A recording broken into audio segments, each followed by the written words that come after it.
Ngalan? Rochelle po. Rochelle. Ilang taon ka na, Rochelle?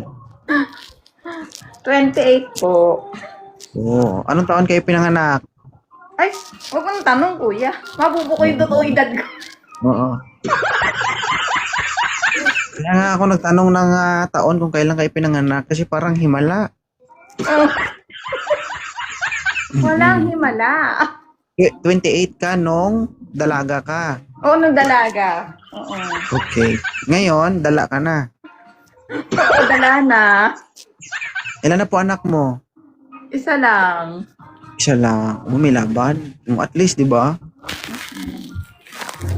Nasa Japan ka? Apo. Ay.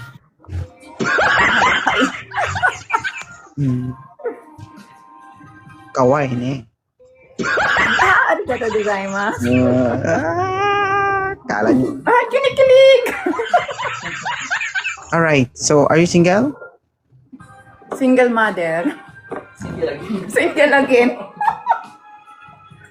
Okay. Ano pong hanap ni Ma'am Live Me 2.0?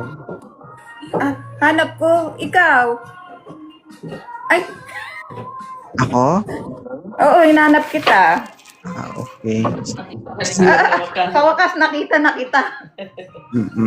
Ma'am, dati ka bang kiti-kiti? Hindi ka mapalagay eh. Ay, hindi ako. Ha?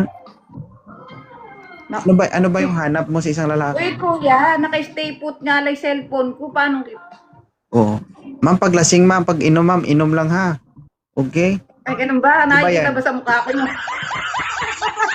Hindi, parang ginagawa mo kong pulutan. Pag inom, inom lang. Hi. Okay. So, ma'am, ano ba yung ideal man niya, ma'am? Ideal man? Ano ba ideal man? Yung patanga-tanga na lang ano.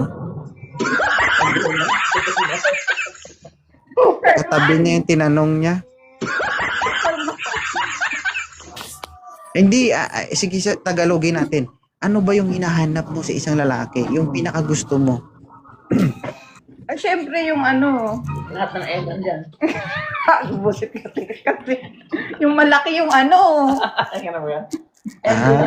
Pasensya. Malaki ang pasensya. Bakit? Maliliit ba yung pasensya ng mga lalaki dyan sa Japan? Oo, malilit pasensya. Kaya pala naghahanap kayo ng taga-Pilipinas. Oo. Maliit kasi pasensya dito yung mga taga-Pinas. Malaki.